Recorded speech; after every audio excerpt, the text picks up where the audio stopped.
In this video, we will take a look at the try and except statements in Python. Try is going to let you try a block of code, and if it's successful, all good. But if there's an error, we can catch that error with the except statement. The try and except statements will work together to handle errors gracefully. Let's head over to PyScripter and check it out. I'm going to open up a new script in PyScripter and remove the default code. I'll zoom in a little so we can see what I type. I'm going to start off by creating a variable called numbers, and this will be a list. And in here we'll put 100, 50, 20, 10, and 0. I'm going to keep the examples simple, and we'll take a look at GIS use cases at the end of this section. I want to call that numbers, and we'll move on to the next line. And we're first going to take a look at the zero division error. A zero division error occurs when you try to divide a number by 0. We'll create a for loop for each num in our numbers. I want to print 1000 divided by our number.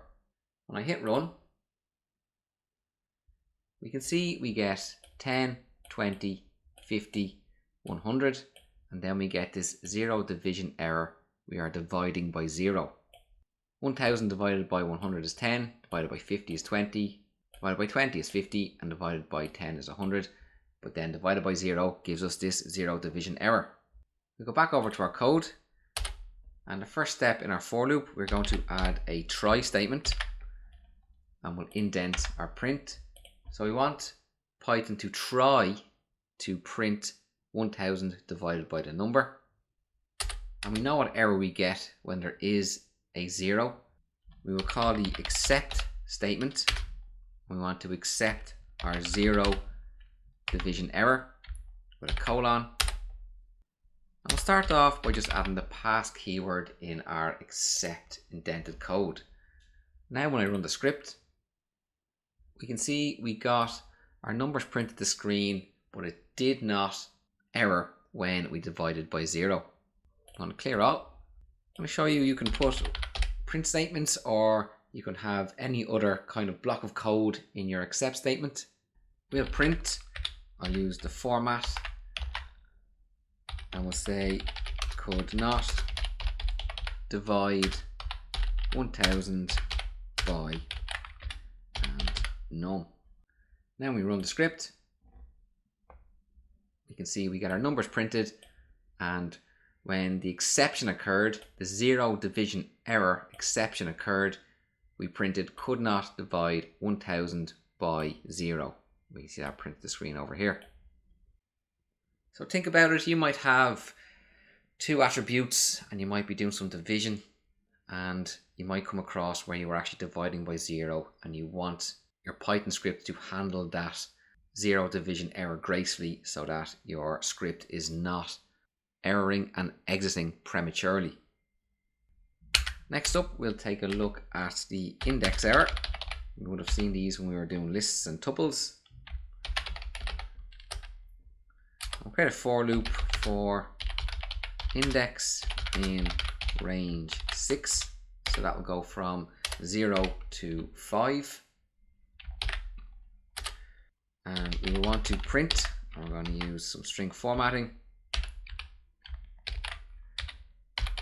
numbers index found at index. So we have our numbers list that contains 100, 50, 20, 10, and 0. We're going to iterate through the range 0 to 5. Here we have our numbers list, and the index here will be replaced by 0, 1, 2, 3, 4, 5, and we will be returned these numbers, and then we are saying found at and printing the index. Can you notice anything that's going to happen here? We only have 0, 1, 2, 3, and 4 in our numbers list. So when we reach 5, we're expecting an error. I'll click run, and you can see we have are 100 found at index 0, 50 found at index 1, 20 found at index 2, 10 found at index 3, 0 found at index 4, and then we get this index error that the list index is out of range. I'll clear that. Again, we'll put in a try statement. We'll tab in our print statement that we want to print, and then we also want to use except, and this time we are using index error. First time round, we'll just pass and run, and we can see our script is running all the way down without any issue. We could change this in here for a print function and say index at that index is out of range. Now when we run, you can see we get index 5 us out of range. I'll change that back to is. We also came across a key error when we were looking at dictionaries. So key error occurs when you try to access an element in the dictionary where the key cannot be found. We'll create a population dictionary. We'll call it pop_dict and set this to equal our curly braces, and we'll start with Ireland and a population of 5.05 million. And then we have Togo at 9.05, Honduras at 10.5,